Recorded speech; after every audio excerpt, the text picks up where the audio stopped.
Bonjour à toutes et à tous, je suis Claire Laplace et je vous souhaite la bienvenue dans la 3e saison de La Boussole, le podcast des parcours qui ne perdent pas le nord. Vous êtes les premiers promoteurs de La Boussole et je vous remercie pour votre écoute du podcast. Pour rendre visible La Boussole, abonnez-vous sur votre plateforme d'écoute préférée, attribuez au podcast une note 5 étoiles et laissez un commentaire. Je vous prie de m'excuser pour cette voix éraillée. Cela fait quelques semaines que ma voix va et s'en va, mais je voulais vraiment diffuser la conversation que j'ai pu enregistrer avec Juliette Mélentan. Juliette est médecin biologiste de formation. Elle nous parle de son parcours et de ce qui l'a amené à prendre le virage de la biologie fonctionnelle et de la micronutrition. Juliette a investi également dans des startups comme celle de Lamia Mialet, cofondatrice de Cosière, qui a été l'invitée de La Boussole lors de sa première saison. Avec Juliette, nous avons parlé de suivre une voie tracée et de prendre par la suite des chemins de traverse, d'éducation, de pédagogie, d'optimisme et de mettre du sens dans nos actions au quotidien. Ce que partage Juliette dans cet épisode est instructif et plein d'enthousiasme, alors bonne écoute!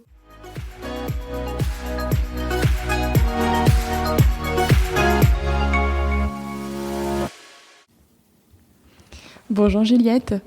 Bonjour Claire. Je te remercie d'avoir accepté mon invitation dans La Boussole. Alors Juliette, tu as un parcours qui moi m'a intriguée. En tout cas, est-ce que tu es médecin de formation? Après tu as aussi des chevaux, tu fais de la micronutrition. Enfin, c'est quand même plein de domaines hyper variés. Et donc je suis très curieuse de t'entendre parler de ton parcours. Et peut-être si tu veux, je peux te demander de te présenter d'abord avant d'aller plus loin. Oui, écoute, merci Claire déjà de m'inviter sur ton podcast. Alors en effet, c'est assez varié. Donc pour me présenter, Juliette Mélentin, donc j'ai 2 filles de 11 et 8 ans. J'habite dans la campagne lilloise à une demi-heure, donc à la ferme, à la campagne, étant donné que mon conjoint est agriculteur. Donc on a des bonnes conditions de vie. Et comme tu le dis, en effet, donc j'ai un parcours médical. Je me suis spécialisée en biologie, donc je suis biologiste et je pense qu'on réabordera tous ces sujets, mais j'ai d'abord travaillé en tant que biologiste à l'hôpital et voilà, il y a eu beaucoup de changements ces dernières années. Je me suis formée en micronutrition et maintenant voilà, j'ai quitté le milieu hospitalier et je travaille davantage dans la biologie fonctionnelle, la micronutrition et je suis plutôt maintenant entrepreneur en fait, on va dire, et non plus salarié de la fonction publique. Et du coup, on va revenir sur le début, la médecine, c'était une vocation ? Alors non, pas vraiment. non. Après voilà, non, pas vraiment. Si tu veux, j'ai une scolarité, une fille assez scolaire. Tout s'est toujours bien passé, 1 an d'avance. Et je pense, comme peut-être beaucoup à l'époque, on est quand même conditionné par nos parents. Aujourd'hui, je pense que tout ça change quand même au niveau des études, mais à l'époque, tu sais pas trop quoi faire. Moi, j'étais quand même jeune, donc tes parents, je pense ils essayent de te mettre dans une voie qui leur semble en fait la meilleure pour toi. Donc tu t'imprègnes un peu des métiers de ceux qui t'entourent. Donc et puis donc ce qui m'intéressait, vétérinaire, tu vois, médecine, tout ce qui est quand même scientifique. D'accord. Mais c'était pas une vocation. Je pense que je connaissais pas non plus beaucoup le milieu du travail. On est un petit peu perdu à cet âge-là. Donc, de fil en aiguille, voilà, tu fais un bac général, un bac S, ça se passe bien, tu passes le bac. Je suis prise en médecine et puis j'ai la première année tout de suite. Et voilà, tu te poses pas trop de questions, en fait. C'est un peu tracé. C'est un chemin un peu tracé. T'as des œillères. On t'a dit que c'était bien, que t'aurais des débouchés, t'aurais un métier, que voilà. Donc, comme en plus tu travailles. Enfin, moi, je travaille, je suis scolaire, j'ai de la méthode de travail, donc j'y arrive. J'ai ma première année de suite. Puis tu continues les stages, tu continues les années, et puis ça se poursuit. Et à l'époque, tu te poses pas trop de questions. Voilà, Ouais. c'est... Parce que c'est quand même des études qui sont assez intenses, quoi, les études de médecine. Ouais, alors c'est intense et c'est long aussi parce que bon, t'en as pour 6 ans. Donc en fait, au début, c'est ça aussi qui est assez rigolo, c'est qu'on parle beaucoup de la première année en disant, bah c'est vrai que le taux d'échec est quand même très important. Donc c'est une année où tu bosses beaucoup, hein. Faut pas se le cacher. Mais tu te rends compte aussi que ce qui est très très compliqué, c'est l'internat au bout de la 6e année. Et puis là où il y a le concours avec le classement, exactement, etc. l'internat, donc l'examen national classant. Et ça, en fait, on t'a pas vraiment prévenu. Puisque déjà, tu fais plus le focus sur la première année, est-ce que je vais l'avoir ou pas? Et puis après, bah, tu passes en 2e, en 3e, et tu te rends compte que l'internat, mais c'est 10 fois la première année. Parce que là, en fonction de ton résultat à cet examen national classant, tu vas pouvoir ou non choisir ta spécialité. Donc, même si tu as très envie de faire telle spécialité, si tu es mal classé, tu peux ne pas l'exercer. Voilà. Mais également la ville. C'est-à-dire que tu peux très bien te retrouver dans une ville qui te plaît pas forcément si tu as envie de faire telle spécialité. Et moi, étant avec mon conjoint déjà à l'époque, et donc assez vite à la ferme, enfin on a emménagé assez vite à la ferme puisqu'il a repris l'exploitation familiale, j'étais pas mobile. Oui. Et aussi de par aussi ma famille qui est dans le coin, et le fait aussi que j'aime bien la région, là, si tu veux. Donc voilà, donc des années quand même enrichissantes, hein, t'apprends plein de choses, intenses évidemment, mais voilà, l'internat extrêmement difficile à préparer et sans savoir ce qui t'attend derrière. Oui. Donc quand même beaucoup de pression. J'ai eu la chance d'être bien classée. Donc, je pouvais choisir un peu ce que je voulais. Et puis, notamment, ma priorité, c'était aussi de rester, de faire mon internat sur l'île, ce que j'ai pu faire. Et c'est vrai que je savais ce qui me plaisait pas. Tu vois, tout ce qui était spécialité urgente, enfin, tout ce qui est urgence, réanimation ou chirurgie, c'est pas des choses qui m'attiraient. Et pareil, dans mes connaissances, ayant des biologistes aussi dans mes connaissances, voilà, je me suis un petit peu informée et je me suis dit pourquoi pas. En fait, pourquoi pas? Parce que je voyais aussi déjà quand même l'équilibre avec la vie personnelle. Oui. Tu vois, je prenais déjà quand même en compte, j'étais pas à fond, tu vois, comme vraiment une vocation. Et je me disais, il faut quand même aussi une spécialité où si je veux des enfants, enfin, je veux quand même un bon équilibre. Donc, je suis partie en effet en biologie sur l'île. Donc ça, c'est à la fin de la 6e année. Et après, t'as 4 ans d'internat, en fait. Où tu fais une thèse aussi, du coup. Voilà, tout à fait. Ouais. Donc là, l'internat 4 ans, essentiellement, c'est à Chaire de l'Île, tu varies les stages, en fait, au sein de la biologie. Là, j'ai eu ma première fille pendant l'internat, donc on est en 2010. Parce que si tu veux, alors t'en as beaucoup qui attendent, après chacun fait comme il veut, comme il peut, mais moi ça faisait déjà quand même quelques années que j'étais en couple, on était à la ferme, enfin tu vois, il y avait déjà quand même une certaine stabilité, j'avais envie d'enfant, voilà, donc à l'époque j'ai 25 ans, et si t'attends le bon moment, c'est jamais le bon moment. C'est sûr, il y a toujours plein de raisons de pas y aller, quoi. Exactement, parce que après quand t'as ton premier job, tu te dis je peux pas tomber enceinte maintenant, enfin il y a toujours un truc, et je me suis dit d'un autre côté, l'internat, t'es en apprentissage et c'est pas grave, même si je valide pas tous mes stages, j'en ferai un peu plus, tu vois, parce qu'il y a aussi une histoire de validation de stage. C'est pas grave, je remettrai 6 mois, entre guillemets, quand t'as 10-12 ans d'études, t'es plus à 6 mois près, quoi. Non, clairement, t'es plus à 6 mois près. Donc, je commençais déjà à préparer la thèse. Donc, j'ai eu ma première fille. Après, j'ai passé la thèse. Et voilà, ce qu'il faut aussi savoir, c'est que mon conjoint étant agriculteur, donc essentiellement tout ce qui est culture, mais on a également beaucoup de chevaux, nous, ici à la ferme. Il fait de la pension de chevaux, en fait. Donc, il est très peu présent. Très peu présent, week-end, vacances comprises. Donc c'est vrai que voilà, c'est moi qui gère le quotidien, les enfants, la maison, beaucoup de choses.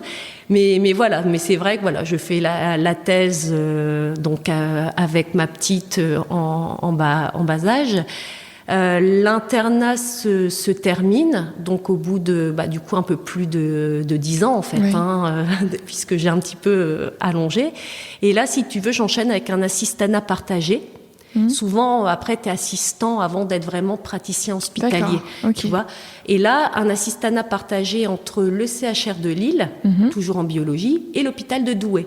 Ce qui, moi, m'intéressait énormément, puisque de là où j'habite, Douai, Ouais, géographiquement, c'est pratique. même au niveau bouchon, logistique, tu vois, tout ça, moi, je peux prendre en compte quand même, surtout quand tu as un enfant.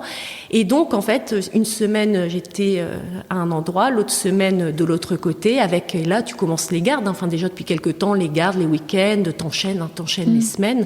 C'est quand même assez prenant, assez costaud. Donc voilà, je commence l'assistanat et après 2 ans et demi à peu près d'assistanat partagé, là j'ai un poste de praticien hospitalier en tant que biologiste à l'hôpital de Douai. D'accord. Donc, je continue je passe le concours de praticien hospitalier pour justement pouvoir prendre ce poste et être là, à partir de ce moment-là, à 100% biologiste, enfin, à l'hôpital de Douai, voilà, et intégrer une équipe. Donc là, voilà, ça fait déjà maintenant, on a 13 ans, quoi, à peu près, depuis le début. Et entre deux, ça, j'ai oublié de le préciser, mais en 2013, j'ai eu ma deuxième fille. D'accord. Ça devait être pendant l'assistanat partagé où, voilà, j'ai eu ma deuxième fille. Donc tout ça s'enchaîne. Mais si tu veux, jusque-là, t'as pas le temps vraiment de te poser des questions. T'es dans l'apprentissage, il y a du nouveau, tu changes d'équipe, tu changes de stage. Voilà, tu t'es pas encore posé. Tu continues sur ton chemin, quoi, en fait. Exactement. On t'a mis sur une route tracée, t'as tes œillères. Ça fonctionne, t'avances, étape par étape, tu coches les cases, tu un peu coches comme les ça. cases, exactement. Et pour l'instant, tout se passe bien. Donc, t'as pas encore, ce moment où tu vas un petit peu rentrer dans une certaine routine et commencer après à te poser des questions, en fait. Et finalement, c'est une fois que t'es praticienne, titulaire, que là, il y a des choses qui mûrissent en toi. Enfin, comment ça se passe ? Alors, si tu veux, donc, il faut aussi dire qu'à cette époque, au niveau du système de santé, au niveau hospitalier, c'était un peu plus facile qu'aujourd'hui. C'est-à-dire dans le sens économique. Moi, j'ai quand même vu l'évolution. Alors, c'était déjà difficile, mais j'ai quand même vu l'évolution ces dernières années en termes de budget. Donc, de petit à petit, tu as de moins en moins de budget, tu as de moins en moins de matériel, tu galères en fait quelque part pour avoir telle ou telle chose, tout est compliqué. La souffrance aussi des gens avec qui tu travailles. Alors moi, c'est des techniciens. Je suis pas avec on a une infirmière, mais c'est beaucoup des techniciens en laboratoire. Mais parce que on tire sur la ficelle, on presse les citrons. Il faut le dire, et burn-out ou bien arrêt long, grossesse ou maladie longue non remplacée. Et donc en fait ça commence à être difficile parce que moi j'arrive, si tu veux, pleine d'énergie, un peu comme je pense tout le monde quand tu arrives dans un nouveau job, t'es jeune, t'as plein d'énergie, t'as envie de proposer des nouvelles choses, d'être dans une bonne dynamique. Et puis tu te rends compte aussi qu'il y a une hiérarchie, qu'il y a une inertie de prise de décision qui est extrêmement, c'est long, et ça te fatigue. Donc en fait, tu te rends compte aussi, malheureusement, c'est aussi la problématique, je pense, des fois du salariat, de la fonction publique, c'est que tu te rends compte que toi, tu essayes de démener, que ça même, des fois, ça te puise beaucoup d'énergie, voire même, ça te met des fois en colère, tu vois, t'étais un peu des fois frustré et tu dis, finalement, à quoi bon me faire un sang d'encre ou autant essayer de m'investir alors qu'à côté, le collègue ou l'autre personne qui en fait pas plus, on a quelque part, à la fin, on a notre salaire, tu vois, donc. Oui, ça change pas grand-chose. C'est ça. Si je fais le minimum qu'on me demande, évidemment, bien sûr, mais que je fais juste le boulot qu'on me demande, pourquoi essayer d'en faire trop? Et quelque part, que moi, ça me, un petit peu, ça m'impacte, en fait. Donc, je commence à avoir une baisse d'énergie, ça commence à être compliqué. J'ai beaucoup d'empathie, donc tu vois, de sentir qu'au niveau même des équipes avec qui on travaille, quand il y a des personnes qui vont pas bien, toute cette souffrance, voilà, ça commence quand même à m'impacter et je commence à me poser des questions. Je commence à me dire, parce que j'ai 32 ans, tu te dis bon, voilà. Alors tu commences aussi, c'est l'âge où je commence à être dans une routine que j'avais pour l'instant pas vécue avant. Oui. Une équipe qui est très bien, attention, mais une certaine routine, des responsabilités, enfin, et puis des obstacles. Enfin, tu vois, des choses que, comme je te dis. T'arrives pas à voir ça on te dit non, ça c'est compliqué, t'as plus ton mot à dire pour rien, bon. Et tu dis, j'ai 32 ans et là, voilà, je suis loin j'ai encore beaucoup. Est-ce que tu dois faire ça encore pendant 30 ans, quoi? Exactement. C'est ça, c'est que c'est parti quand même pour des années. Et je pense que moi, je vois pas le travail comme quelque chose d'alimentaire. Alors évidemment, c'est pour gagner notre vie, mais c'est aussi pour nous nourrir intellectuellement. Enfin, c'est plein de choses. Le fait de travailler, c'est pas non plus qu'une contrainte. J'ai envie de dire, c'est aussi un plaisir. Faut y aller avec du plaisir et évoluer. Et tu vois, le fait d'avoir des restrictions de budget et de plus avoir le temps pour rien, parce que manque de personnel ou autre, tu fais le strict minimum, enfin tu fais le prioritaire, parce que l'hôpital, ça fonctionne 24/24. Donc tu es obligé quand même de rendre il y a le soin quand même. Tu peux pas, tu fermes pas le soir en disant on verra bien demain. C'est en continuité. Donc si tu veux, je sais plus trop où je voulais en venir, mais c'est ça, c'est que tu perds vraiment, tu perds l'énergie et tu vois pas forcément où est-ce que ça va te mener, quoi, voilà, au final. C'est ça. C'est exactement ça. Donc là, je commence à me poser des questions mais c'est difficile parce que je dois déconstruire un schéma, plein de choses qui ont un schéma, comme je disais, une route tracée. Et là, tu prends un petit peu de recul et tu dis, comment faire en fait ? Comment faire ? Parce que, ok, ça me plaît plus. Donc, soit tu as la solution de te plaindre, râler, mais de continuer à y aller et continuer à te plaindre comme beaucoup de gens le font, ou de te dire, si je veux que ça change, il faut que je C'est à moi d'agir, quoi. Exactement, parce que le changement ne vient pas tout seul. On peut pas vouloir changer les choses en ne changeant rien.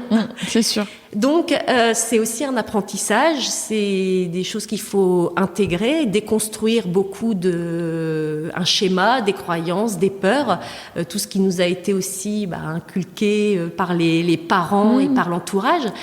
Parce qu'aussi, tu te sens un peu coupable des fois d'avoir un peu ce sentiment-là, de pas te sentir à ta place, parce que tu as envie de te dire, les gens ils vont te dire, oui, mais t'as fait médecine autant d'années, tu vois pas, t'as de la chance, parce que c'est quand même un certain confort d'être salarié de la fonction publique, d'avoir un poste de praticien hospitalier, tu vois. Donc tu dois aussi gérer tout cet entourage. Oui, ces a priori en fait finalement. Exactement. Et puis, ok, je veux changer, mais qu'est-ce que je vais faire ? Qu'est-ce que tu veux faire ? C'est exactement ça. Mais à la fois, si tu veux, je sentais que ça m'allait plus. Et que je voulais vraiment... donc, il y a eu des moments quand même difficiles.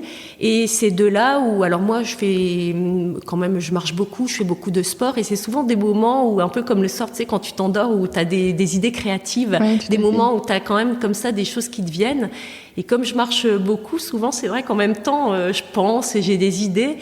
Et là, on est à peu près en 2016 et me vient l'idée, comme on est avec les chevaux, c'est à la base, je suis cavalière également, mon conjoint, et je dis tiens, pourquoi pas créer une application avec les chevaux, liée au mode de gestion de ces chevaux pour les propriétaires, ça n'existait pas.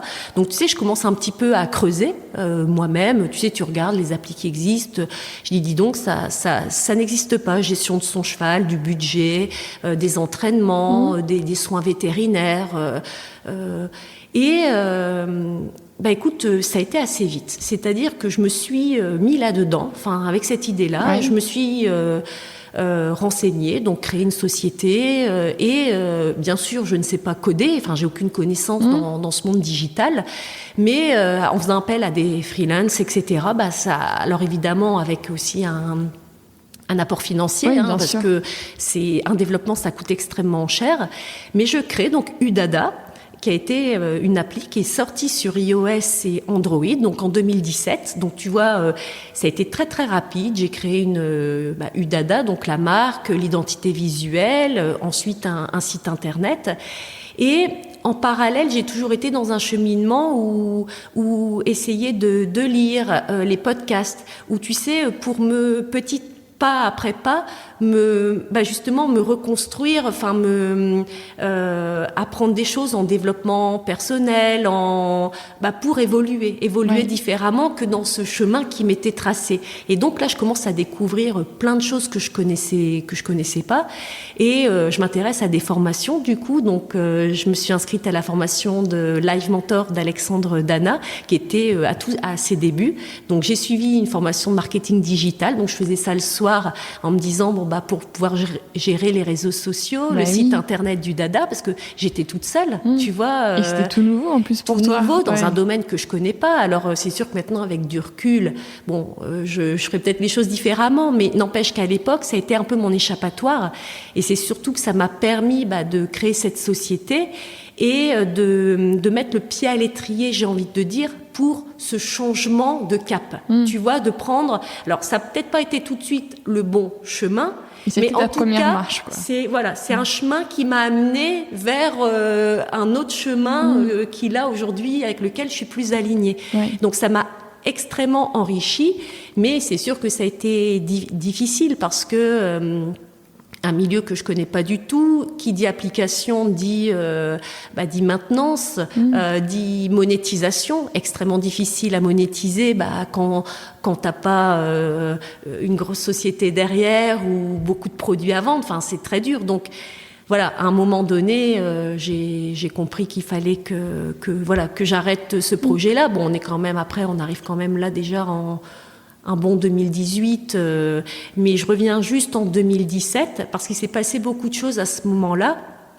En parallèle d'Udada, mon conjoint a eu l'opportunité en fait de reprendre une structure équestre dans notre village, avec laquelle il travaillait déjà.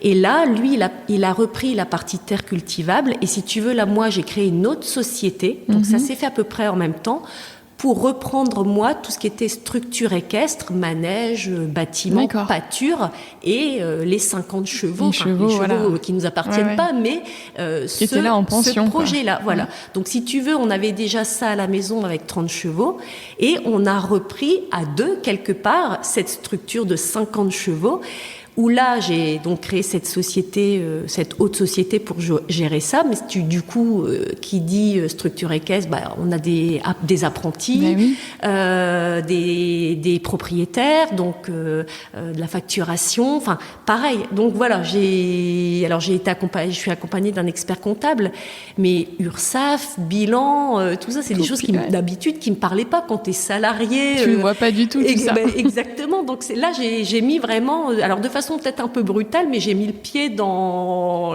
l'entrepreneuriat, tu vois, avec deux projets en parallèle. Ça n'a pas été simple, parce que mes filles à l'époque, à peu près 3 et 6 ans, donc je continue à bosser à l'hôpital. Oui, j'allais te demander du coup. Exactement. En même temps, quoi. Je continue à bosser à l'hôpital et ces deux projets-là, qu'il faut mener de front et dans lesquels je suis un petit peu novice, tu vois. Donc, alors évidemment, t'apprends sur le tas, mais c'est pas simple. Ça n'a pas été simple. Alors là, j'ai quand même décidé ça devait être 2017, je prends ma première disponibilité à l'hôpital. C'est-à-dire que t'as cette possibilité, tu prends une dispo, donc t'es pas payé. Ça dure généralement 6 mois renouvelables, mais si au bout de 6 mois tu souhaites retourner travailler, tu as encore ton poste. Mais ça te permet au moins d'avoir 6 mois que tu peux mettre... que tu peux dédier à autre chose. Et je me suis dit, voilà, donc c'est vrai que ça m'a permis de plus m'impliquer dans ces projets-là. Et tu vois, de quand même commencer à cheminer vers autre chose. Alors... Comme je te disais, donc Live Mentor, je fais des formations le soir. Pareil, en fouillant sur Internet, je découvre aussi Charlotte Apieto qui a créé Postadem. Donc là, elle est au tout début aussi de sa création. Et je fais partie de dans ses premières formations Slide Project, justement Postadem.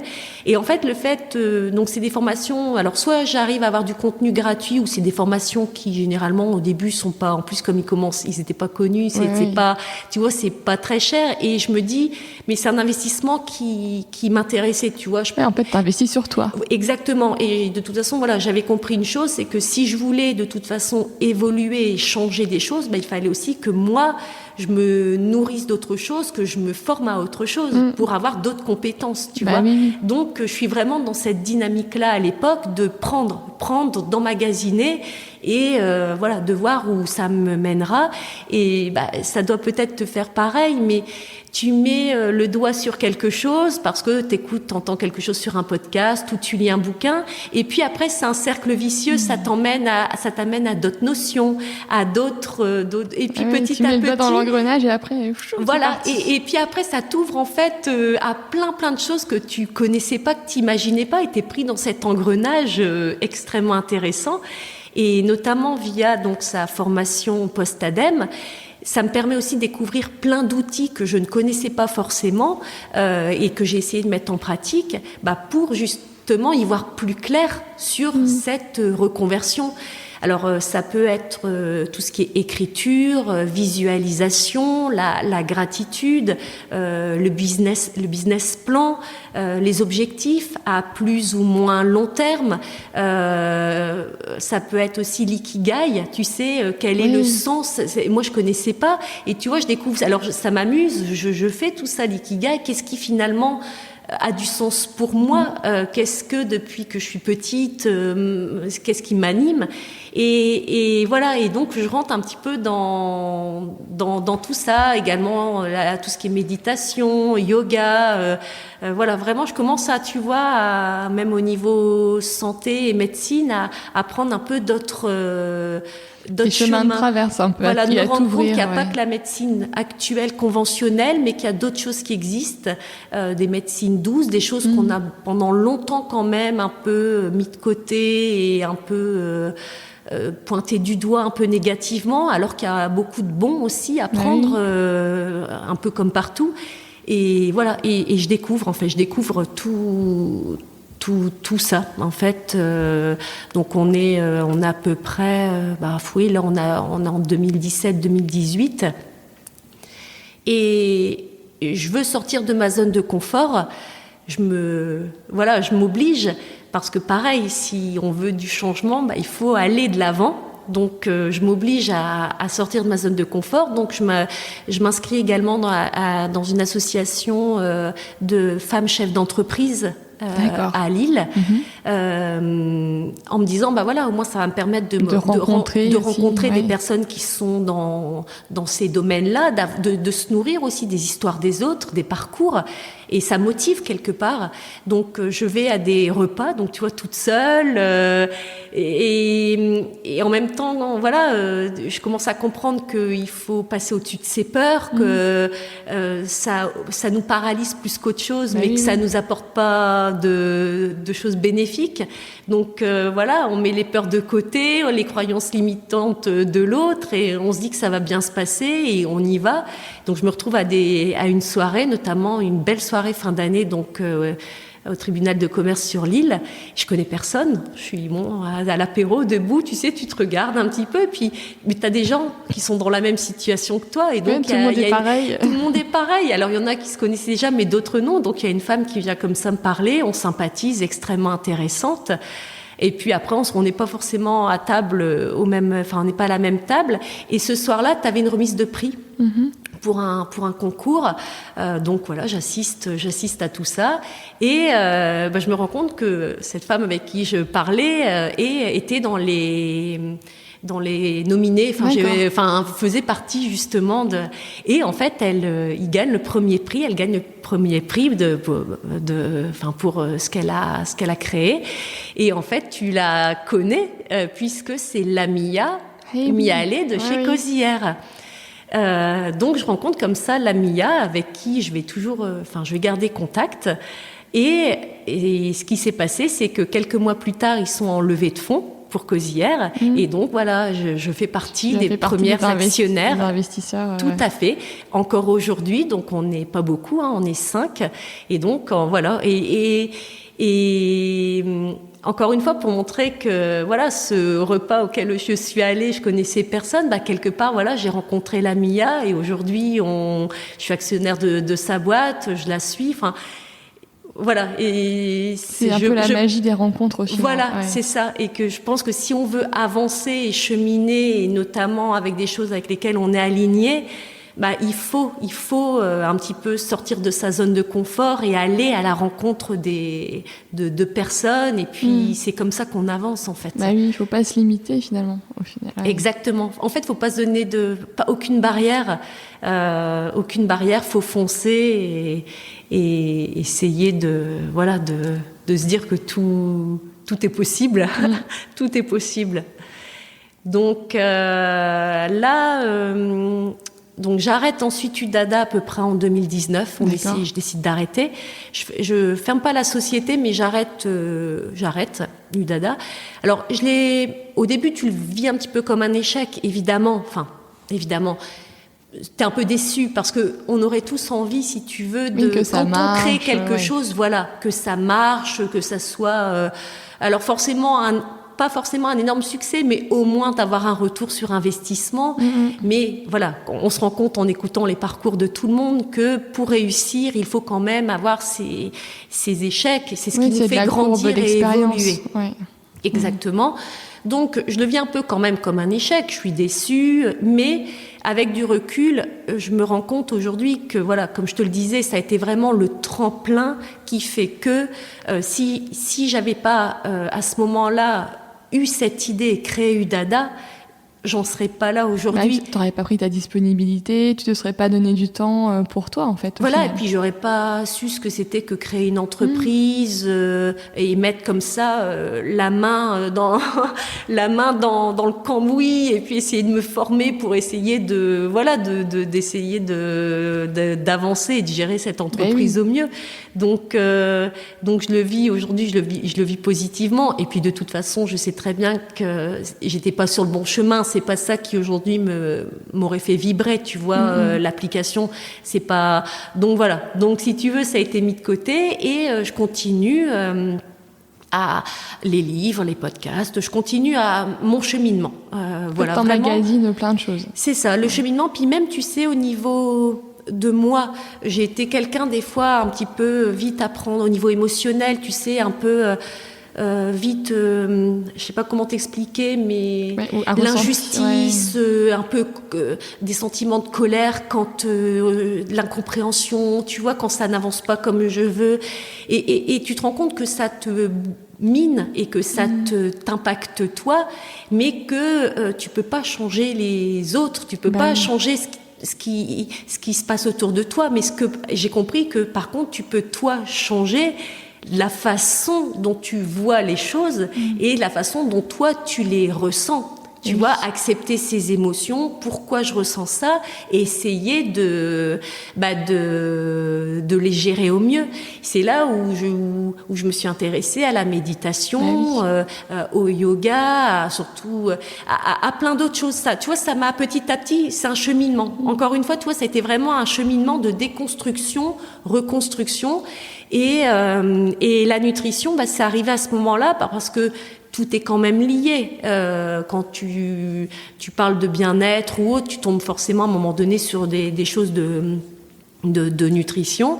Et j'ai commencé à lire des bouquins et j'ai eu des déclics donc avec certains bouquins, et j'ai eu d'autant plus le déclic que, si tu veux, comme j'étais dans le milieu médical, je fais du sport, je suis dans le milieu médical et de la biologie, je me suis rendu compte à quel point il y a des choses qui m'étaient totalement inconnues et qui étaient quand même importantes pour notre santé et que j'ignorais.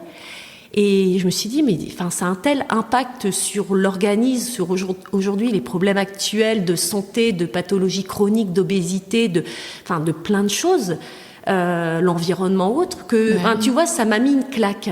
Et je me suis dit, c'est pas possible, qu'on continue sur cette voie-là. Enfin, on va droit dans le mur. Et donc ça a commencé à m'intéresser. Donc j'ai creusé tous ces sujets-là. Tu vois, les sucres cachés, l'industrie agroalimentaire, même par rapport aux cultures, aux métaux lourds, aux perturbateurs endocriniens, enfin à plein de choses. C'est extrêmement varié puisque finalement l'alimentation, c'est pas des calories et protéines, glucides, lipides. Ça, c'est beaucoup plus profond.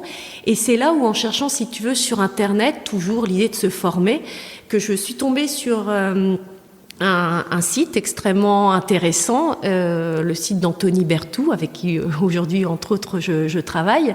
Et il proposait, donc, en plus de proposer des articles extrêmement intéressants sur tout ça, il proposait un cursus complet, donc de beaucoup de jours, mais vraiment qui balaye. Quand j'ai lu, si tu veux, le programme, ça m'a tout de suite parlé et inspiré. Ouais. C'est-à-dire aussi bien les problématiques des enjeux environnementaux, de tout ce qui peut se passer en termes de culture, de gâchis, de pesticides, enfin tout ça, ça a une répercussion à la fois sur la planète, mais sur nous également, mais aussi l'alimentation, mais l'alimentation au sens large, c'est-à-dire vraiment également comment fonctionne notre organisme. L'organisme est pareil de façon profonde, l'inflammation, les mitochondries, le stress oxydatif, et comprendre comment ça fonctionne à la base pour comprendre comment agir pour éviter la survenue des problèmes actuels comme le diabète, l'obésité, les maladies cardiovasculaires.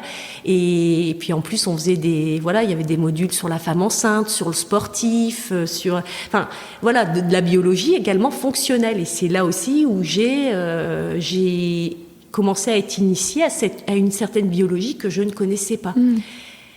Donc, je décide de m'inscrire. C'est fou quand même. Enfin, tu te dis, tu as un parcours de médecin et qu'en fait, il y a plein de choses qu'on t'apprend pas du tout et qui sont finalement assez fondamentales. Exactement. Et j'ai découvert aussi qu'il y avait la médecine, on va dire, conventionnelle actuelle et une médecine plus fonctionnelle et qui me parle beaucoup plus que la médecine actuelle qui, pour moi, est trop réductionniste et parfois plus à traiter le symptôme et pas forcément exactement.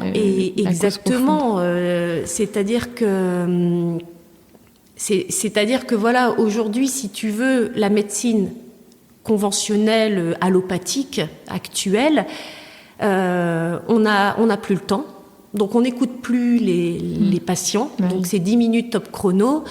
On soigne des symptômes, comme tu le dis, sauf que généralement, quand il y a symptômes, c'est que ça fait déjà quand même bien longtemps qu'il y a problème et déséquilibre cellulaire, donc on aurait pu intervenir plus tôt. On intervient un peu tard, mais c'est surtout qu'on met un pansement sur j'ai mal à la tête, j'ai mal au ventre, on te donne, donc tu ressors avec tes polymédicamentés en fait, avec un médicament pour ci, un médicament pour là. Tu vas à la pharmacie, tout ça, ça a des effets aussi secondaires. Et en fait, tu mets une rustine, une deuxième, une troisième, une quatrième. Mais si tu ne traites pas la problématique de base, la problématique profonde, je veux dire, dans tous les cas, tu vas pas régler le problème. Tu retarder en fait le truc. Tu retardes, exactement. Si aujourd'hui il y a tant de problématiques de santé. Enfin, c'est bien qu'on ne va pas dans le bon sens. On n'est pas du tout dans la prévention, contrairement à ce qu'on a envie de nous le faire croire. On n'est pas du tout dans la prévention. Et que la médecine, si tu veux, plutôt fonctionnelle, c'est que tu vois le patient dans sa globalité. T'essayes de comprendre. Alors oui, ça prend du temps, donc via des questionnaires ou suivi de consultations qui peuvent durer 1 heure, 1 heure et demie, t'écoutes les gens, parce qu'on est tous différents, sexe, âge, ethnie, mode de vie, alimentation, antécédents, stress, boulot, on est tous différents, polymorphisme génétique, et donc on peut pas soigner tout le monde de la même façon. Et à l'image de la médecine conventionnelle où tu as le neurologue d'un côté, tu as le cardiologue de l'autre, tu as le gastro, on a l'impression que si tu veux, un corps humain, c'est un assemblage d'organes qui fonctionnent chacun de leur côté, Sans interaction. Allez. Exactement, mais que il n'y a pas d'interaction et de communication de notre organisme, ce qui est totalement aberrant. Or, la médecine fonctionnelle et la biologie fonctionnelle, c'est justement cette approche de se dire que voilà, on a des cellules qui communiquent, on a des hormones, on a des réactions enzymatiques, il y a des cofacteurs, et que si on veut que tout ce petit monde fonctionne de façon optimale, alors oui, il y a l'alimentation, mais pas que, il y a tout notre environnement. Alors il y a le stress chronique a un impact négatif sur notre organisme, le manque de sommeil, il y a la sédentarité, enfin il y a plein de choses sur lesquelles on peut agir. Et avant, comme je te le dis, qu'il y ait des problématiques de lésion, de décompensation d'un organe, généralement, longtemps avant, il y a eu des petits signaux, il y a eu des choses qu'on ne sent pas forcément, mais qui dysfonctionnent.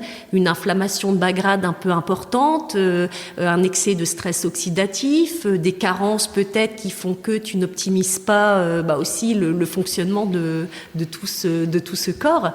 Et donc, plus tu agis tôt et de façon globale en écoutant les gens, et c'est un petit peu une enquête, c'est l'entonnoir, tu vas petit à petit, tu creuses.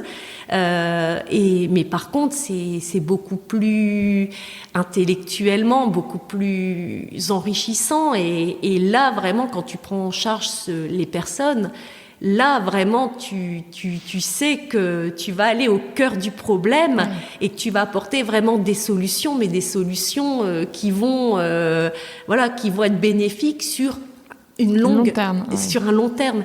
Exactement, exactement. Et donc, tu disais que tu t'inscris donc dans un processus, des cours, comment ça marche Alors, en effet, donc je reviens. Alors, on est là, donc je resitue. On est en 2019, donc je m'inscris, à cette formation qui, là, par contre, est une formation qui est plus chère. C'est un cursus certifiant qui est long, mais je décide également de le faire. Et là, c'est du présentiel. Tu vois, on est en 2019, un peu à Angers et Paris. Donc, en fait, souvent, c'est 2-3 jours d'affilée, une fois par mois. Enfin, tu vois, c'est assez étalé. Donc, par exemple, vendredi, samedi, dimanche, je pose des jours de congé quand c'est en pleine semaine, des RTT. Et quand c'est le week-end, je m'organise. Je mets avec mes parents pour les enfants, gérer les enfants. Entre-temps, ta disponibilité, c'était terminé. Tu étais revenue à l'hôpital. Voilà, là, je rebosse. Donc, j'ai les 2 sociétés. Et puis, même si Udada est arrêté, je fais un peu de l'investissement, comme dans Causière et dans d'autres startups. Mais je rebosse en effet à l'hôpital. Mais voilà, je décide de faire cette formation en parallèle. Donc je te dis, je pose des jours de congé et quand c'est le week-end, je pars sur Paris le week-end et je me débrouille avec les enfants. Donc j'enchaîne. Et là, c'est la révélation, si tu veux. Alors déjà, le fait d'être en présentiel, tu rencontres aussi des gens hyper inspirants, des kinés, des naturopathes, donc tu discutes. Et là, là, je sens que je suis à ma place. Je sens que vraiment, je sens que c'est vraiment un sujet qui me passionne et que c'est ça vraiment la vision de la santé que j'ai. Tu vois. Donc, je m'y investis. On arrive en 2020. Alors, et je décide aussi quand même, je me dis, tiens, en 2019, comme j'accroche, je décide de reprendre une disponibilité pour 2020. Tu vois, pour vraiment pouvoir te mettre dedans à fond. C'est ça, pouvoir m'y mettre à fond. Et ma disponibilité arrive début 2020, donc on est juste avant le premier confinement. Je me retrouve en disponibilité. Alors, ce qui est pas plus mal, parce que je t'avouerai qu'avec le confinement, moi, mes enfants qui sont déjà quand même en primaire mais avancés, donc l'école à la maison, et moi un conjoint qui est agriculteur, donc pas du tout confiné. Ça s'arrête pas, quoi. Ah non, lui, tu vois, même si je pouvais espérer qu'il soit un peu plus présent, pas du tout. Mais c'est surtout qu'on a 80 chevaux à gérer. Pourquoi ? Parce que les propriétaires n'ont plus le droit de venir s'en occuper. Ça, c'est vrai. Donc, si tu veux, une charge de travail immense en plus. Donc, moi, parce que tu dois t'occuper de tout, puis tu dois les sortir. Exactement. Ils peuvent pas rester dans les box toute la journée. Et les gens qui sont chez eux, qui sont frustrés de pas les voir, paniqués. Donc, je crée des groupes pour donner des nouvelles des chevaux. Je fais des petits reportages. Bon. Écoute, on a fait, je pense, tous comme on pouvait pour essayer de passer ces moments-là, on va dire, le mieux possible. Mais franchement, heureusement que j'étais en dispo, parce qu'à la fois, ça m'a permis de gérer cette problématique aussi de confinement avec les enfants, les structures équestres à gérer, à sortir tous ces animaux, et puis de m'investir encore plus dans la formation. Et Anthony, je lui avais dit une fois comme ça en présentiel, j'avais dit le jour, si tu as besoin de quelqu'un, toi après il faut oser à un moment donné, tu vois, faut oser. Je lui dis écoute, si tu as besoin de quelqu'un du côté de l'île pour développer ton business, ou même quelqu'un dans ton équipe, moi franchement, je suis partante. Et en fait, il avait besoin, si tu veux, de quelqu'un, il voulait s'agrandir. Voilà, donc quand tu es quelque part sur le bon chemin, tu as aussi... plein de choses positives. Oui, des choses qui arrivent à toi, je pense pas forcément par hasard, c'est que tu es au bon endroit, donc je m'y investis d'autant plus. Donc je commence à travailler sur des supports, je m'y investis d'autant plus. Je finis, moi, mon cursus, il se finit, la formation se finit pour moi, mais je commence aussi à intervenir... du coup, vraiment, en tant qu'en formatrice, et voilà, de commencer à mettre des projets en place avec lui et les autres personnes avec qui il travaille. Donc là, on est en 2020. L'avantage également, c'est qu'on peut switcher nos formations en visio. Donc tout ne s'arrête pas pour moi autant, en fait, même si je suis en dispo, je peux continuer à assister. Il fait des formations aussi d'entreprise, donc je peux continuer à y assister pour me former. On peut continuer, malgré tout en visio à se. Donc ça a été aussi le côté positif. Et comme je te le disais, je commence à connaître la biologie fonctionnelle via un de ces modules. Biologie que je connaissais pas du tout. En fait, c'est un petit peu comme on en a parlé avec la médecine fonctionnelle. C'est une biologie où tu as des analyses, mais qui vont permettre de mettre en évidence justement des dysfonctionnements qui sont beaucoup plus profonds et généraux au niveau de l'organisme. Je parlais tout à l'heure d'inflammation de bas grade, de stress oxydatif, de mitochondrie. Tu vois, on va aller voir si justement on optimise le fonctionnement de tout ça. Et donc, tu es beaucoup plus... Donc, c'est une biologie qui est quand même personnalisée. En fonction du patient que tu as devant toi, tu fais telle ou telle analyse. Mais c'est une biologie qui est beaucoup plus préventive et prédictive. Et donc beaucoup plus intéressante. Ouais. Alors, il n'y a pas beaucoup de labos qui la pratiquent. Souvent, le labo, même si tu vas au labo de ta ville ou de ton village, il y a des analyses qui ne connaissent même pas, que moi je connaissais pas, tu vois, en tant que biologiste, et qui pourtant existent. Et dont on n'a pas notion, et les médecins les connaissent pas. Et donc les médecins, ils vont dire ça sert à rien, tu vois. Tout de suite un peu le critère de jugement, je connais pas, donc ça sert à rien, ou c'est pas remboursé par la sécurité sociale, donc ça sert à rien, c'est du bullshit et vous embêtez pas avec ça, tu vois. Et je découvre, ça me parle beaucoup. Et l'été 2020, je reçois un message via LinkedIn, justement d'une directrice d'un labo de biologie fonctionnelle en France, qui, en fait, mon profil sur LinkedIn l'intéresse et qui veut rentrer en contact avec moi pour savoir si ça m'intéresse de bosser en fait avec eux. D'accord. Donc tu vois comme quoi c'est fou. Et donc évidemment je rentre en contact avec eux, tout de suite ça se passe très bien, je vais les voir et on commence en fait des projets ensemble et donc je continue à progresser. Tu tires le fil. Voilà. Et ce qui est rigolo, tu vois, après coup, c'est de me dire je quitte un peu la biologie classique. Sans trop savoir vers quoi je vais partir, donc je chemine avec le digital, le projet des chevaux, j'arrive sur la nutrition et finalement je réaboutis à de la biologie mais fonctionnelle, qui est une biologie autre.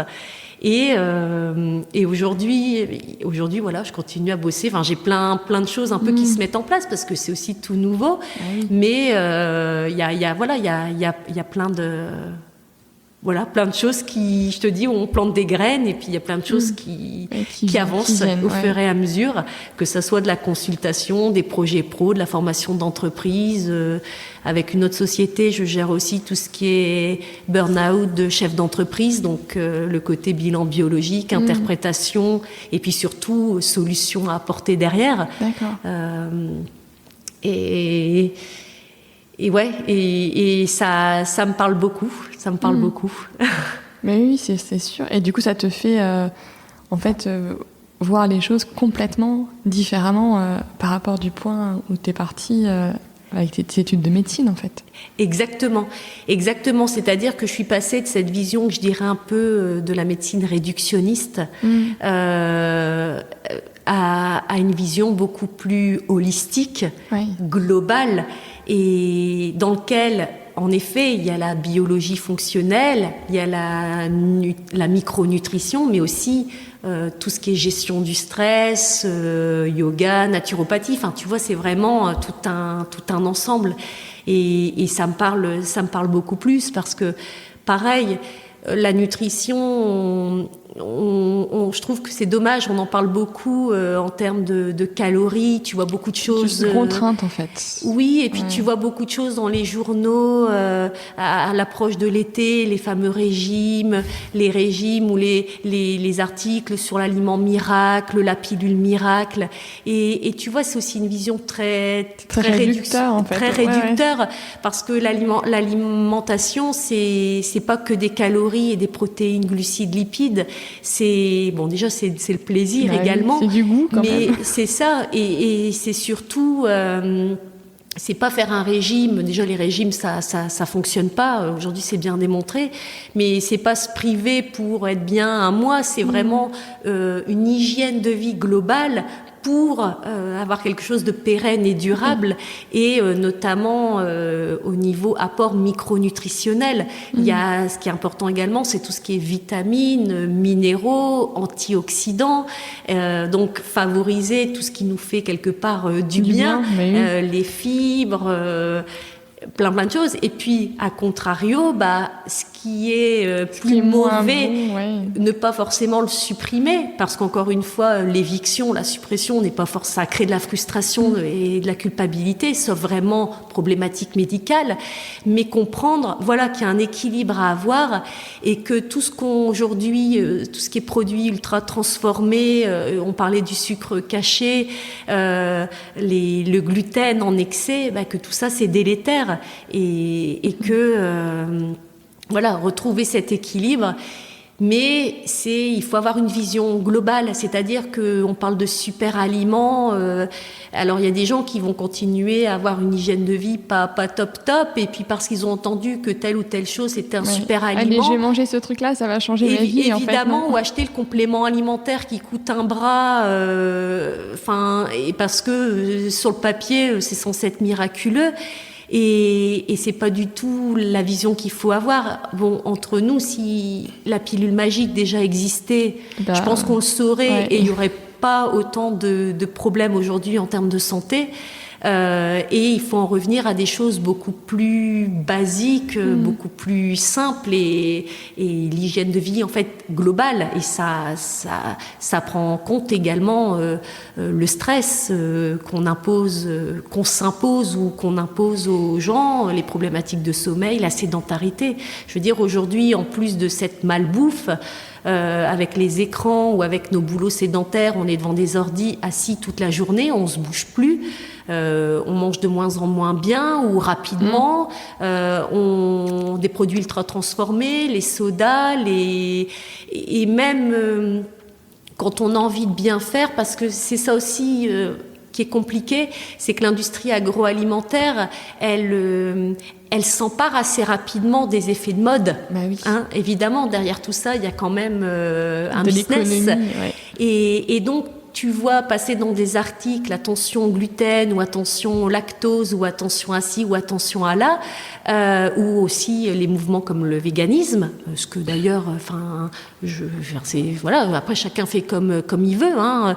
Mais à côté de ça, après tu vas voir fleurir justement dans les magasins sans gluten, sans lactose, exactement. Sans machin, alors des produits qui donc la personne pense bien faire en se disant tiens c'est sans gluten, j'ai entendu dire, on m'a dit que, j'ai lu ça, qu'il faut consommer sans gluten, mais finalement le produit qu'elle consomme, des fois c'est c'est des produits quand même malgré tout ultra transformés, où quand tu lis l'étiquette derrière, oui on a enlevé telle et telle et telle chose, mais on l'a remplacé par d'autres choses.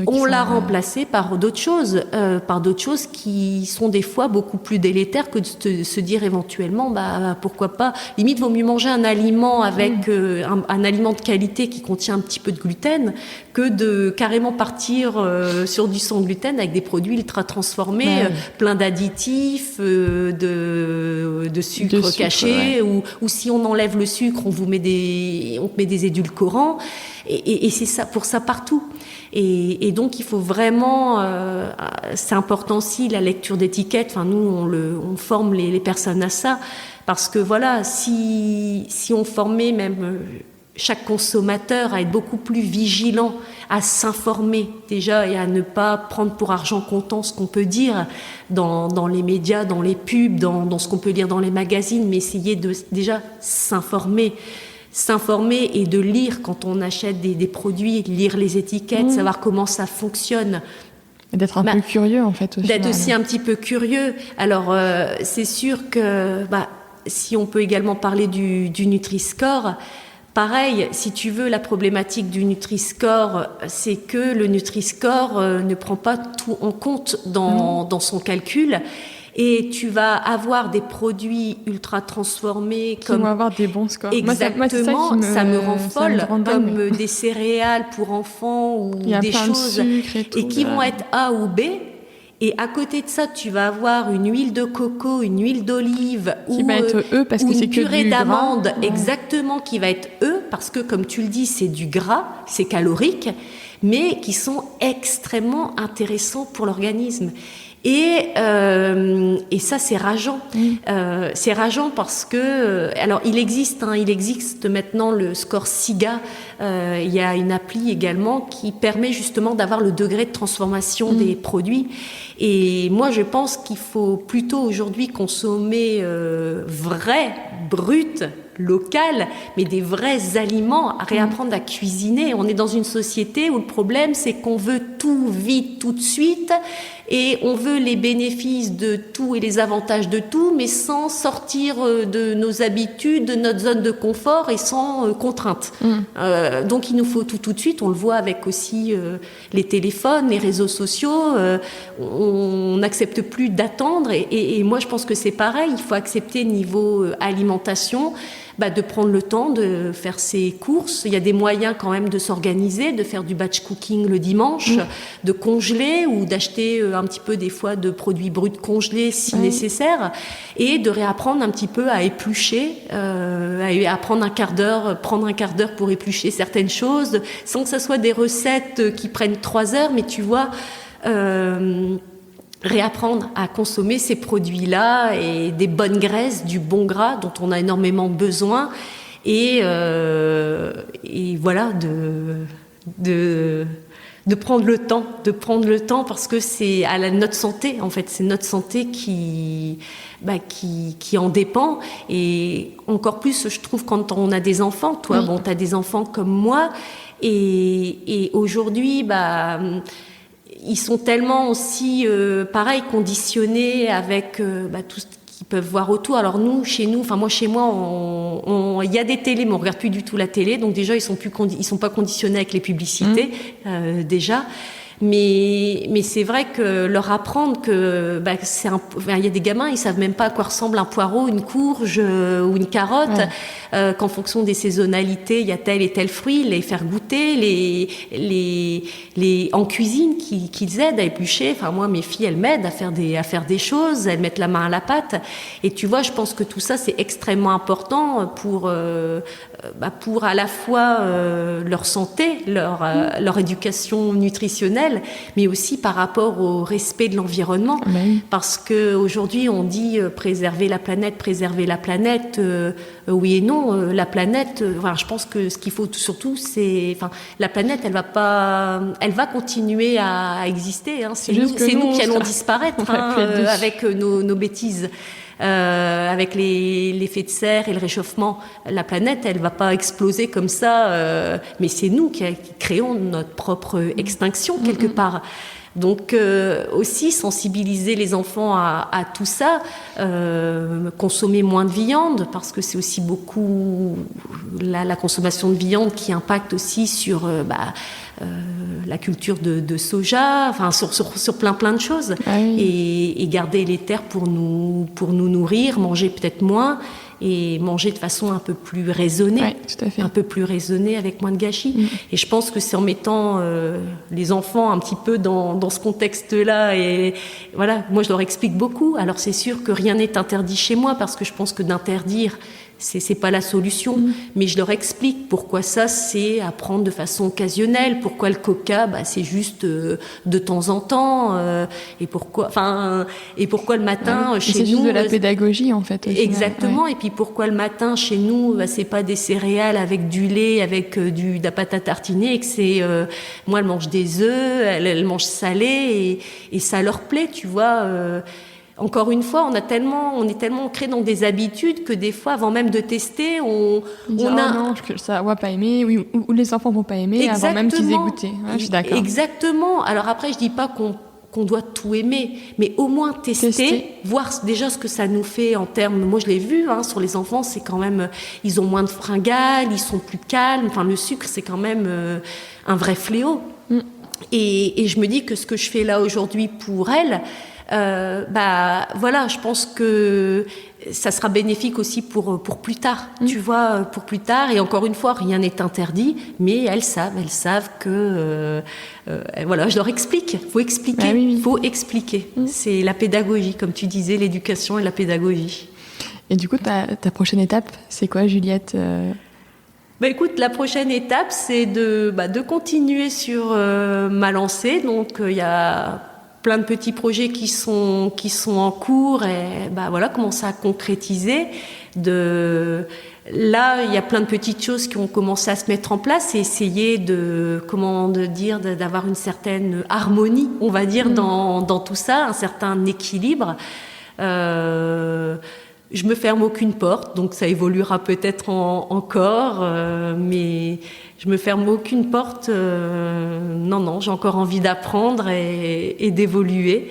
Donc j'aimerais bien la créer quand même, mon identité visuelle et un site internet. Donc je pense que ça va être fait d'ici la fin de l'année, pour aussi pouvoir commencer à communiquer sur tout ce que je propose. Et j'aimerais bien, au niveau même de la région lilloise, si je peux intervenir en entreprise sur des formations de 2-3 jours pour justement sensibiliser les consommateurs, les mamans, les gens, parce que l'alimentation, encore une fois, c'est pas simplement vouloir perdre du poids, c'est autre chose. Moi, je suis des sportifs aussi de haut niveau. La femme enceinte, c'est aussi, quand on sait à quel point la grossesse puise sur nos réserves, on se dit que plus on prépare en amont une grossesse, mieux c'est. C'est également les enfants. On met bien en évidence aujourd'hui qu'il y a des troubles de l'attention, de l'hyperactivité qui sont liés aussi à des problématiques notamment alimentaires. Donc j'ai envie de te dire qu'il y a un boulevard de choses à faire, et si je peux même au niveau biologie fonctionnelle interpréter, aider à l'interprétation, parce que tu as aussi des gens qui... ce que j'ai pas dit et que je vais dire, c'est que cette biologie, tu peux la faire sans prescription médicale. Tu sais, en fait, la prescription médicale, c'est juste une histoire de remboursement. Oui, bien sûr. Mais toi, demain, si tu as envie de faire telle et telle analyse, tu peux aller dans un labo faire. Le Exactement. faire. Et le problème, c'est que des fois, il y a une telle errance médicale et les gens sont tellement maintenant perdus Tu sais, ils ont des problèmes de la fatigue chronique, ils sont plus écoutés des médecins, ils sont paumés, qu'ils essayent de se renseigner par eux-mêmes et via des blogs, ce qui est bien. Enfin, je veux dire, tellement, mais c'est triste parce que ça veut dire qu'on a un système médical qui suit pas, mais quelque part, ça veut dire que tu as des gens qui se prennent qui essayent de se prendre en main. Mais ils se retrouvent à faire ce genre de bilan et après pas forcément savoir quoi en faire. Voilà, parce qu'après, j'en fais quoi? Ils vont voir leur médecin traitant qui dit donc il dit pas qu'il sait pas, mais il dit pourquoi vous avez fait ça? Ça sert à rien. Enfin, tu vois, voilà. Et là, voilà, moi je pense qu'il y a aussi énormément de choses à faire pour aider dans l'interprétation. Donc, et expliquer. Donc, moi, c'est ce que je fais notamment avec les chefs d'entreprise que je suis pour Burnout. Le bilan, il est très, très complet. C'est un bilan poussé, mais je leur explique. Comme ça, tu sais, vraiment, ils comprennent ce qui ne va pas, ils comprennent où ils en sont. Ça crée souvent des déclics. Et ensuite, derrière tout ça, tu proposes les leviers et les solutions pour améliorer la situation. Ouais. Parce que le but, c'est pas de dire c'est pas bon, ça va pas, et puis merci, au revoir, à bientôt. C'est surtout, oui, mais qu'est-ce que je peux faire derrière? Voire réorienter des fois vers d'autres professionnels de santé, plus se spécialiser dans la gestion du stress, dans la naturopathie, l'aromathérapie. Enfin, tu vois, il y a plein de choses. Et voilà, je me dis qu'il y a beaucoup à faire. Donc, pour répondre à ta question, je ne sais pas où tout ça va me mener, mais voilà, Tu suis ton chemin à toi, du coup. Voilà, exactement. Et tu arrives à trouver ton équilibre par rapport à tes filles, ton mari, les chevaux, tout ça, enfin tous tes projets. Comment tu arrives à gérer tout ça? Ouais, alors j'ai toujours été assez dynamique et très organisée depuis. De toute façon, comme j'ai eu mes enfants assez jeunes et dès le début, j'étais quand même un peu toute seule à tout gérer, plus la biologie et autres. Donc, si tu veux, mais j'ai toujours gardé le sport, tu vois. C'est-à-dire, j'ai toujours trouvé des moyens et des solutions pour, malgré tout, garder cet équilibre. Donc, c'est sûr qu'on est en campagne, donc aller en pleine nature, c'est assez simple. Donc, je peux assez vite me balader avec le chien, il y a les chevaux, etc. Mais voilà, tu vois, voilà, les enfants, je trouve qu'en fait, faut pas trop se donner d'excuses. On ne fait pas forcément du sport qu'en s'inscrivant dans une salle de sport, avec des vidéos YouTube, avec des applis. Aujourd'hui, on a quand même beaucoup de choses à notre portée qui nous permettent quand même, ou en payant pas très cher, d'avoir quand même plein de choses. Donc, mes petites, assez vite, voilà, elles étaient à côté de moi. Tu vois, ça t'empêche pas de faire une séance de sport chez toi, où tu te débrouilles à un moment donné pour là il y a une sieste, hop, tu vas courir. Enfin, si tu veux, voilà, j'ai toujours été donc garder cet équilibre. Et après, avec les projets qui se sont... Alors, il y a eu des périodes difficiles, mais après, là, ces dernières années, avec justement toute cette nouvelle... on va dire, tout ce nouveau cheminement, voilà, j'ai cette nouvelle énergie, donc je suis, on va dire... voilà, à gonfler à bloc, mais je garde tous les jours, je fais soit une grande marche à pied, déjà pour lutter contre le fait d'être toujours aussi assis. Moi, j'ai du mal à être toujours assise. Donc voilà, donc si tu veux, c'est le ménage. Alors c'est bête, hein, il y en a qui font, mais voilà, c'est le ménage, c'est d'aller dehors, aller marcher un peu le midi. Je cours aussi quand même beaucoup, donc je me donne des objectifs, je suis des petits programmes pour m'améliorer, donc des petits objectifs aussi, tu vois, en termes sportifs. Et puis le yoga que je suis via des vidéos ou bien voilà, donc l'équilibre, si tu veux, j'ai toujours essayé de le garder parce que c'est pour moi, en fait, tu ne peux pas, même s'il y a des moments où tu tires un peu plus sur la ficelle, évidemment, comme tout le monde, il y a des moments où on cumule des moments, et où c'est plus difficile. Ouais. Mais ces moments-là doivent quand même être limités. Ouais. Et on le sait. Tiens, là, je sais qu'il va y avoir un mois où je vais devoir quand même donner un coup de cravache, où ça va être compliqué, mais je sais qu'après, voilà, il va y avoir les vacances, où là, je vais lever le pied. Et ça, je pense que c'est extrêmement important parce que contrairement à ce qu'on pourrait penser, t'es efficace, t'es créatif et t'es vraiment... que lorsque vraiment tu restes motivé et plein d'énergie. Oui. Si tu commences à cumuler de la fatigue, ça commence à te peser, t'es plus... Tu peux plus donner le meilleur de toi-même, en fait, au final. Exactement, tu donnes plus le meilleur de toi-même et ça se ressent à un moment donné, forcément. Ou bien, tu sais aussi, c'est ce qui se passe aussi avec les réseaux sociaux et tu sais, la course un petit peu à être productif, à faire un peu comme les autres, les posts, les algorithmes. Alors moi, j'ai pas...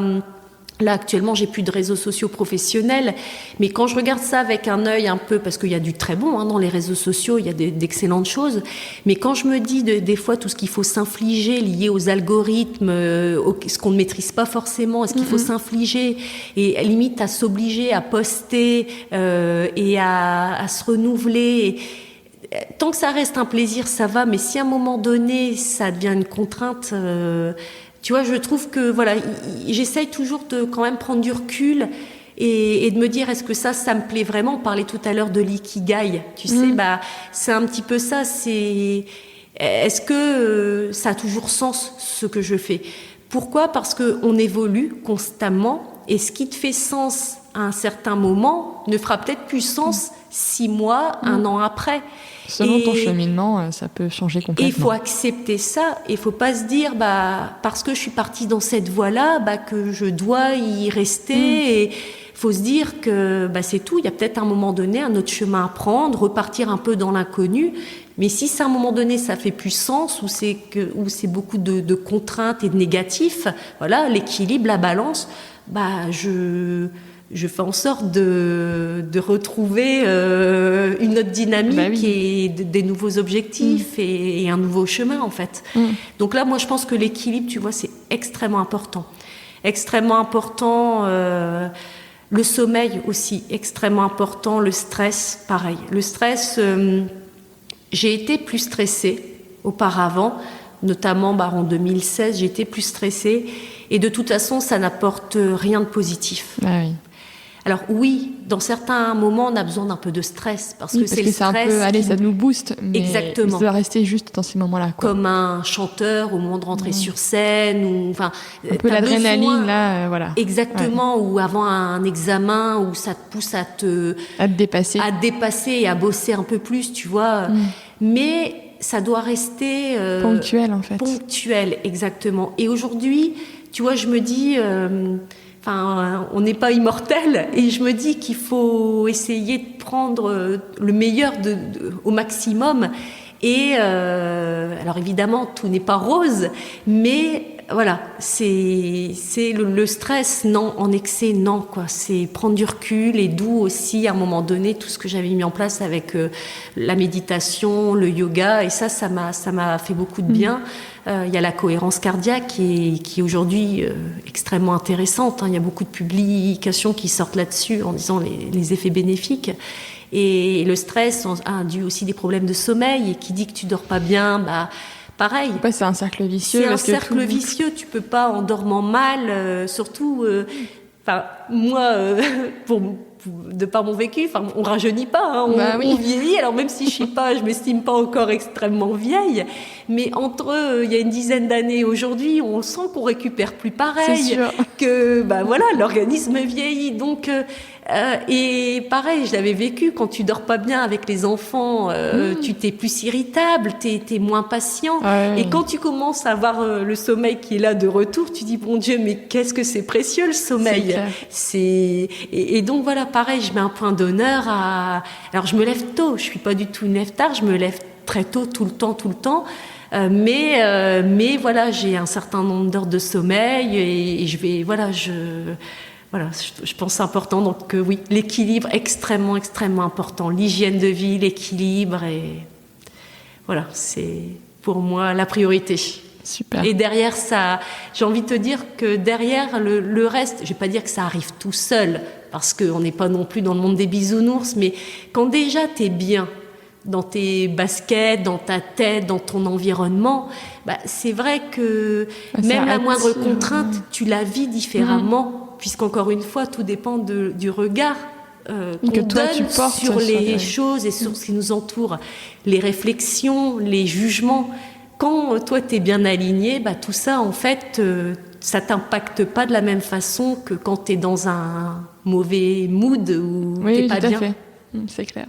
Tu vois, ça fait un peu plus d'1 heure qu'on parle, presque 1h10, tu vois. Bon, Et alors, du coup, on arrive sur la fin du podcast. Je te remercie de tout ce que tu as partagé parce que ton cheminement est super intéressant. Ah bah écoute, merci Claire. Et moi, en tout cas, ça m'a énormément intéressée. Et donc vient le temps des 3 dernières questions du podcast. On en a parlé et je pense que ton étoile polaire, elle arrive toute seule sur ce qui te guide dans la vie. Si tu veux nous redire peut-être. Oui, c'est ce que je viens de te dire. Ouais. C'est le sens en fait quand on se lève le matin. Qu'est-ce qui nous fait sens? Qu'est-ce qui nous anime? Qu'est-ce qui nous nourrit? Parce qu'on se nourrit d'aliments, on en a besoin, mais on se nourrit de plein d'autres choses. Et c'est ça, c'est de se dire aujourd'hui, j'ai pas été incarnée pour rien sur cette terre. J'ai envie d'y apporter quelque chose, ma contribution.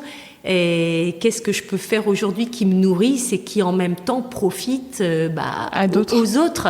Et voilà, donc c'est ça, c'est cet équilibre et ce sens qu'on donne aux choses et se former, s'informer et toujours évoluer et rester optimiste et positif. Et est-ce que tu aurais des livres à conseiller aux auditeurs? Oui, évidemment. Alors j'ai beaucoup lu, enfin beaucoup, non, j'exagère, mais j'ai lu des livres de développement personnel, j'ai lu pas mal de livres. Par contre, je pense que je vais plutôt partager les livres qui m'ont, tu sais, donné, je parlais tout à l'heure de déclic. Oui. Et comme on a pas mal parlé d'alimentation ou autre, je vais plutôt partager des livres grand public, mais qui m'ont donné un déclic, comme ça, si ça intéresse justement les auditeurs sur certaines notions. Il y a les livres. Alors je vais en proposer plusieurs parce que voilà, il y a plusieurs choses, mais il y a le livre et d'ailleurs c'est également un film, Sugarland. Que là qui m'a vraiment mis un déclic par rapport au sucre.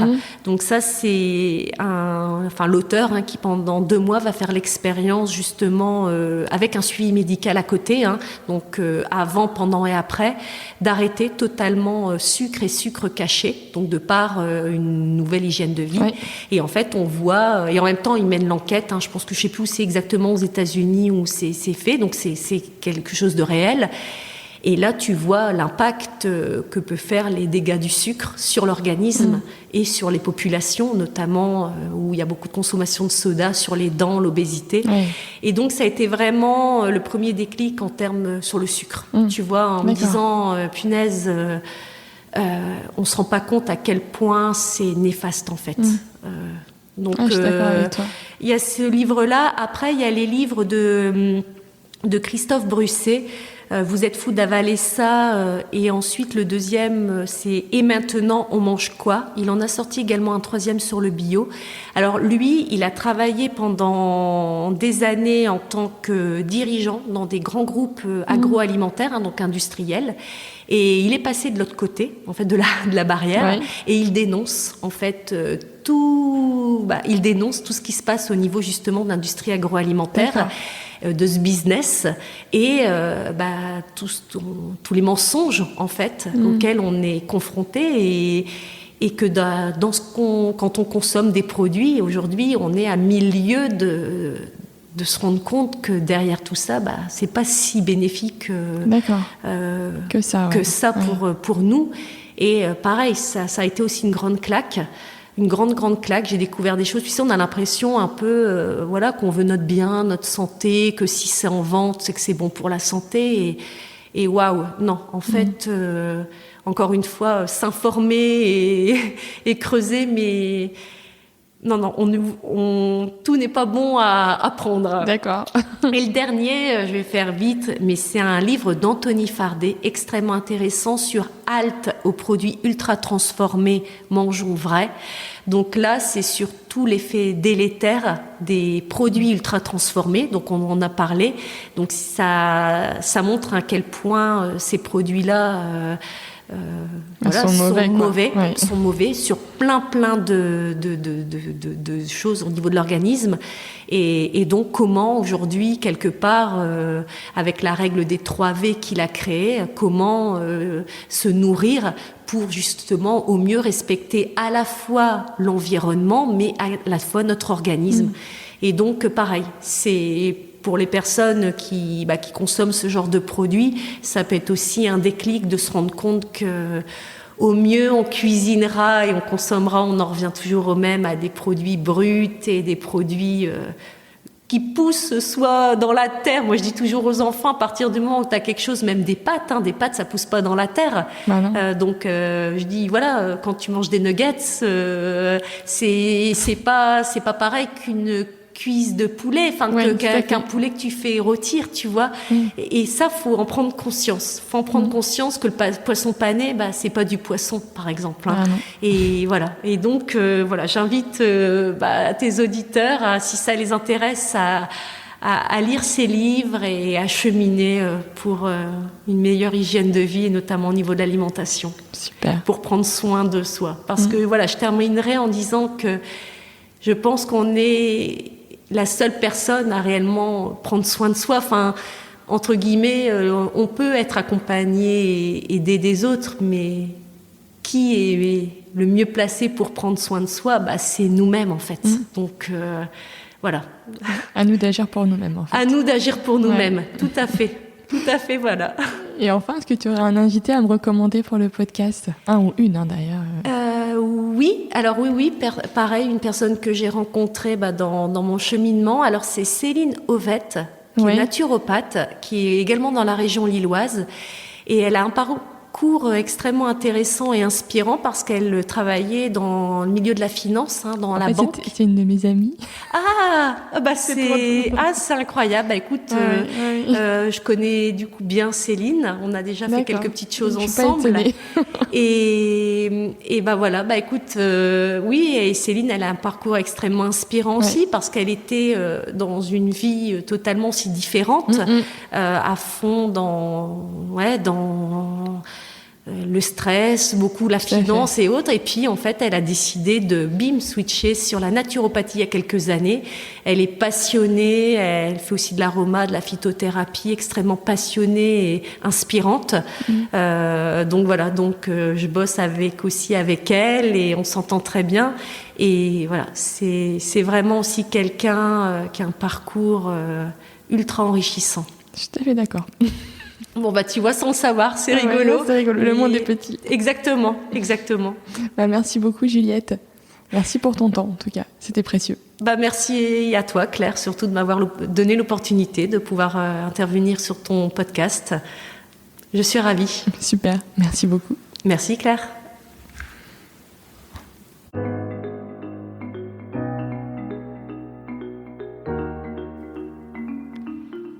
J'espère que cet épisode vous a plu. Si vous appréciez ce travail, partagez le podcast autour de vous, abonnez 2 personnes de votre entourage et dites-le moi sur Apple Podcast. Je vous donne rendez-vous dans 2 semaines pour un nouvel épisode. D'ici là, portez-vous bien et n'oubliez pas de regarder votre étoile polaire.